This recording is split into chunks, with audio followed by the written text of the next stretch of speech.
PFF TV, Solomon Wilcots with PFF analyst Sam Monson in the house. And everybody knows that Antonio Brown will not be with the Pittsburgh Steelers in 2019. We expect Juju Smith-Schuster to put up the big numbers like we saw last year.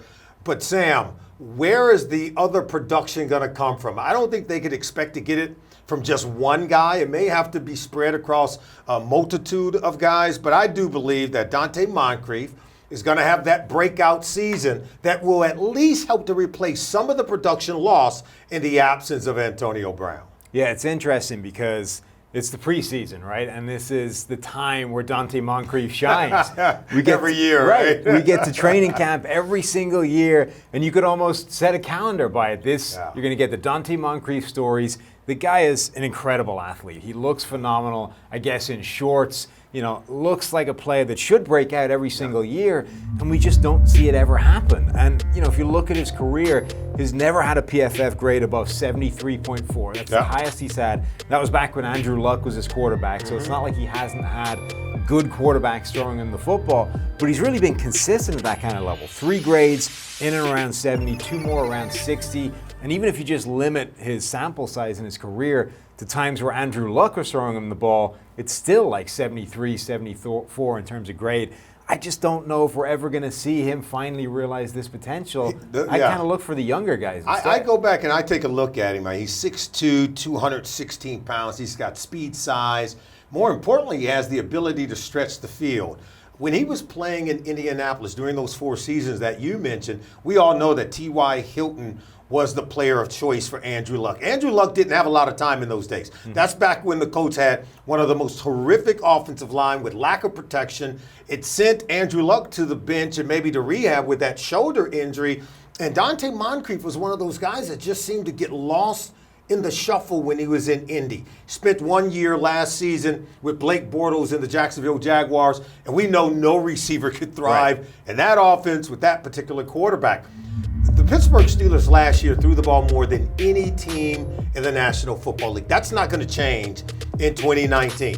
If Donte Moncrief is going to have a breakout year at any point in his career, I think it has to happen in 2019 with the Pittsburgh Steelers opposite of Juju Smith-Schuster. Yeah, it's definitely not a bad situation for it to happen because Smith-Schuster will be the number 1. Everybody knows that. That's pretty much unquestioned.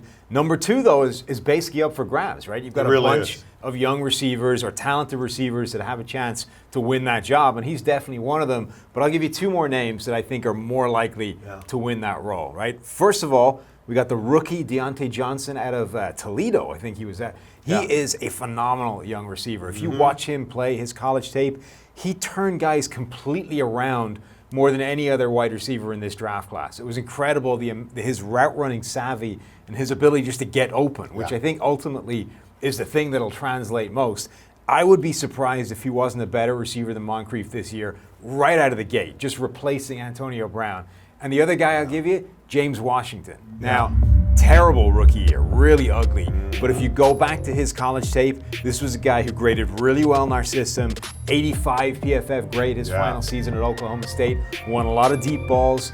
I think he's got the skill set. Year 1 was rough. Let's see if he's been able to develop, learn the system, and get out there. And Sam, I know the PFF analysts, we grade every player, every play, every game. Right. And the real fun thing about it in terms of our ability to have this conversation is because I would be shocked if either Washington or Johnson did better than Donte Moncrief. And here is why.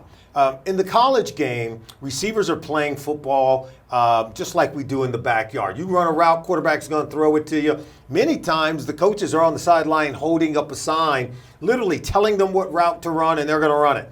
The thing that really does not translate to the NFL for young receivers, which is why James Washington struggled during his rookie campaign in Pittsburgh, is because when you get to the NFL, you have to do this thing, what we call sight adjust. You are told to run a route based on the coverage you're going to get for the opposing defense. And once they adjust and move after the snap of the ball, most college receivers have not had time to truly learn how to adjust to coverages in the middle of running the route. Veteran receivers will always perform at a higher level. And that's why we see in Pittsburgh, even as we sit here and speak, you're seeing Donte Moncrief get the lion's share of the snaps because that's not an area of adjustment for him, having played in the NFL for 5 years. Right. I think it's going to be fascinating. Donte Moncrief is the preseason superstar every single year, but it never translates. He's over good, but he hasn't gone from good to great, right? Exactly. He'll do fine, but we need a little bit more out of Donte Moncrief. Yep. So I think we're going to see he's not going to play to a level, I think, that's going to keep those other guys from winning the job.